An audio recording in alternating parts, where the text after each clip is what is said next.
Well, hello and welcome back to UK Net Zero Action with me, Richard Julius Gillespie. Well, what a month we've had. So much happened since Team Labour arrived, and finally the project is back on. First, the big news. We're going all in on net zero with onshore wind power with an actual £8.3 billion investment plan. Then they added offshore wind power into the mix with funds earmarked to kickstart domestic turbine production and other key measures. All this to be administered by a new company, Great British Energy, headed up by former Labour leader Ed Miliband. So this is it. Most all the plan we need to get the job done. And I much commend our new Prime Minister for it. But there is still an indispensable element missing I have to talk about today. Without this missing piece of the puzzle, we can never achieve net zero because the project build out and resulting wholesale price of electricity will simply be too much. This missing piece is power storage of massive proportions, but which must be both economical and efficient. Without this power storage, achieving net zero with wind and solar is like trying to catch the rain without a water reservoir. It won't matter how much rain you catch if you have nowhere to store it. We need to get this message to Ed or Keir before it's too late. Look, when Rishi dumped all our net zero plans last year, what was widely overlooked is that he also axed the green hydrogen project. Little noticed in the general melee, this has very serious implications for our revived net zero plans. With no hydrogen available, we will now have to use electricity to heat our homes and buildings while also powering our road transport. Actually, I always expected this outcome, but it does double the amount of electricity we're going to need because space heating accounts for half of all our energy use. The implication of that is devastating. Team Labour is going to have to ask us to heat our homes with electricity. So, at current prices, that will now cost 3 times as much. We will mainly use gas at 8.9p per kilowatt, while electricity costs 24 or 25p. No way will voters accept that. The government might invoke heat pumps. Yeah, they're great, but awkward and expensive, and not really for smaller homes. So the vital question now is how we make electricity cheaper, much cheaper, because that will determine whether we achieve net zero at all, and so potentially the lifespan of the Labour government. Now, turns out that not everything is bad. In fact, I'm happy to bring Prime Minister Starmer some good news. News I doubt he will get from his advisers. There is a way to halve the price of electricity, as I will now demonstrate. And furthermore, it will provide that energy reservoir. And not only that, but it will also be mostly free to the government. It's called a battery swap network. And now we have exhausted all our other options. It's the only one we have left, but it's a good one. I have a small confession to make. I'm actually pleased we've got here, not because I can now say I told you so, but now because we have no other option. The government must reconsider what it found inconceivable and rejected before. 3 years ago, most people would tell me a battery swap network could never work. That's where I began my quest.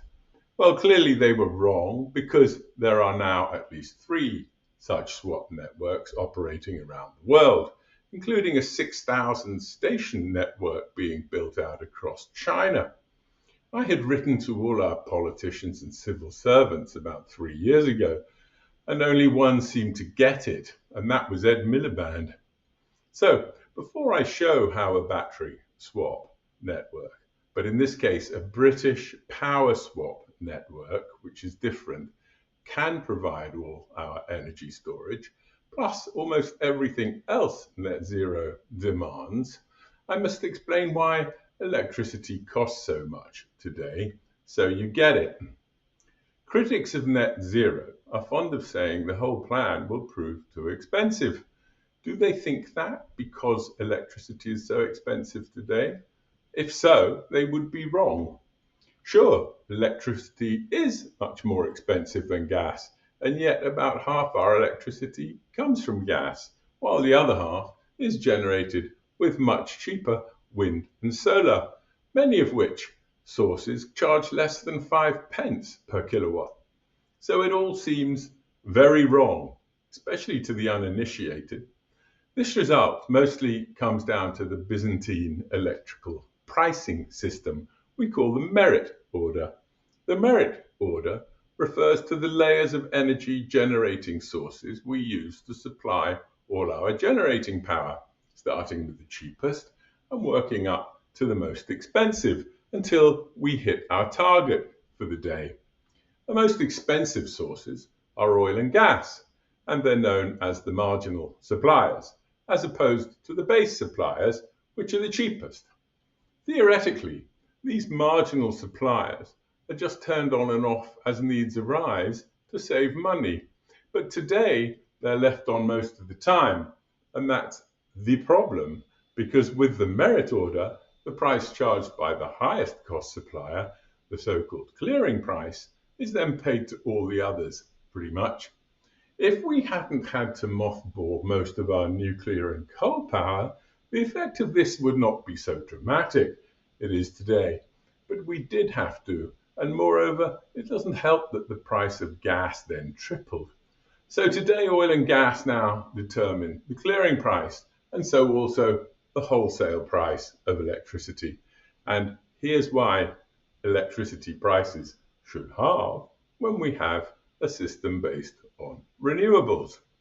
As a source of power, including electricity, all fossil fuels, including gas, are massively inefficient, so much more inefficient than wind and solar.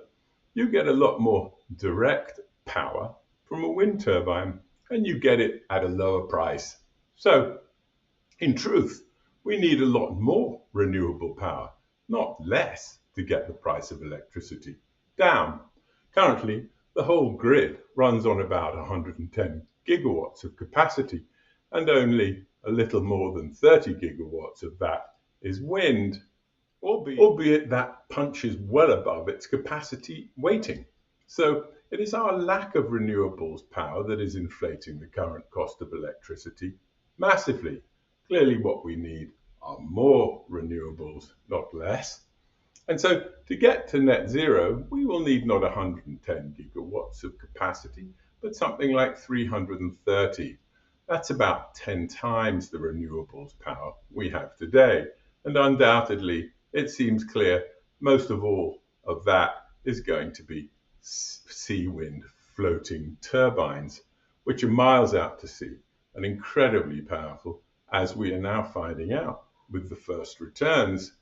However, that is a new technology that is coming on stream fast and furiously all over the world now. So all this explains why electricity is so expensive today and demonstrates how we can halve the price with renewables. When we get to net zero, there will be no more oil or gas in the merit order, other than perhaps as a temporary strategic backup. Those suppliers will no longer exist. So then, what will we use for that marginal power, the thing that determines the clearing price, and hence the wholesale price? Well, here's the little twist in the tail, because it will have to be stored electricity, the thing we currently do not have. Think about it. The fact all our power must come from renewable sources does not eliminate our need for marginal power. Renewable sources are notoriously intermittent, so we will need more marginal power, not less. We are going to have to use something else, something that is going to be much better and much cheaper. And that something is called a battery swap network. This can and will provide our energy reservoir while it also powers our EVs. Obviously, the people advising the government have always known that batteries are the most efficient way to store electricity, being about 90% efficient. What they've never seen, though, is how only batteries can halve the cost of electricity. They chose green hydrogen 3 or 4 years ago, but that's only about 35% efficient as a storage mechanism. To drive net zero, it will have required 3 times as many wind turbines and solar panels to do the job. Now, that's not the case with batteries. What the civil servants have overlooked is that a battery swap network, or rather, in our case, our British power swap network, will effectively do all this for almost for free. They always thought batteries would be too expensive, and they still do. But if you can get all that storage power for free, you can halve the cost of electricity. And if you can't halve the cost of electricity, we're not going to get net zero. Think of it. The swap network will eventually harvest unrivaled power storage in 41 million or more EV batteries held in garage forecourts across the country. With them, motorists who need a fresh charge will just switch out the battery in the EV for another, and in so doing, they will be bankrolling the entire storage network. And with money that would otherwise only be wasted on fossil fuel imports. With a swap network, that vast quantity of money stays and recirculates in the UK, so strengthening the pound. And here's what makes a British power swap network different. With it, motorists will not be buying the battery with their EV because they will just be renting it. And we will all be happy to do that because it will make our EVs much cheaper to buy, and also because it means getting a charge will be no different to filling up. And here's the main point. The total power stored in this network should eventually reach 3 or 4 terawatts or 3 or 4 billion kilowatts. That is all the storage capacity we should ever need to store our surplus energy, and it's all the capacity we require for an energy reservoir to feed that power back up to the grid, the marginal power, if you like. So in a nutshell, this solves 4 net zero problems: the problem of storage, the problem of range anxiety, and the problem of the charging network build out. And I can add a 5th to that list: the problem of recycling 41 million EV batteries, 95% of which can be recycled if you have a national organization capable of doing that, which we do not, of course, currently. And consider the alternative to this power swap network, like today. With no storage, we lose all the surplus renewable power, which is already enough to power 1 million homes, apparently, and which we have to pay for anyway under wind farm contracts. But then we will have 10 times more. And then, with net zero and no stored power, we would have no marginal supply to fit in when the wind doesn't blow or when demand peaks above supply, which would be pretty much every day at some point. And compare this power swap network to the plain charging network we are building today. Unlike the power swap network, the charging network cannot load its charge back up to the grid to supply any marginal power because it effectively has no storage reliably available online. Unlike a power swap network with batteries held in silos, most people with EVs will not want to drain their battery anyway, even if they are plugged in at home, as most of them would not be much of the time. In short, a charging network, while useful, will never give us net zero. So, in short, this power swap network is the only practical way to get the energy reservoir net zero demands and without which net zero will fail. It operates in what naturalists call symbiosis with renewables power, and effectively it's even free to His Majesty's government. So let's just quickly look at the pricing of electricity in a power system using renewables with a power swap network. Let's say that on day one, or any day of net zero, half all the electricity we generate, let's say 12 pence per kilowatt, goes straight into the power swap network, while the other half goes directly into the grid. If the power swap network is then tapped up later as the marginal supplier, with its 90% efficiency, it could supply that power back for 13 to 14 pence per kilowatt.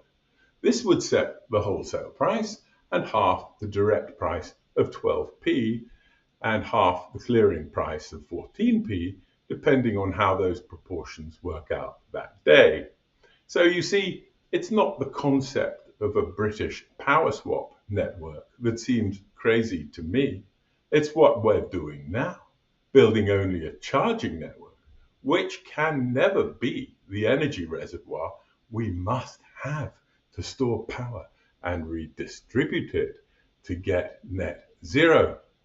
Now, that's all for today, but I have much more to come on the British Power Swap Network project, in particular, how it can be achieved and how it cannot be achieved, i.e. the way it was done in the past.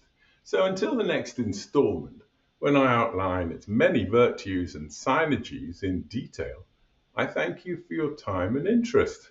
I'm sure one day your grandchildren's grandchildren will thank you too. Although you may never meet them, we do have a duty to leave them a beautiful planet. And we've only got 40 years of oil left, so we'd better start right away.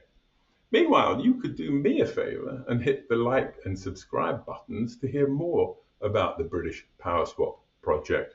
And please don't hesitate to get in touch if you think you can assist in some way to get this message across to what is no doubt a currently highly embattled Team Labour. It's great we're going all out on wind turbines. Now let's add battery storage into the mix to supercharge our journey to net zero. And now that we have sodium-ion batteries, we can make all those batteries right here in the UK to do this job. So cheers, and please email me using rjg@uknetzeroaction.com if you like. Thank you.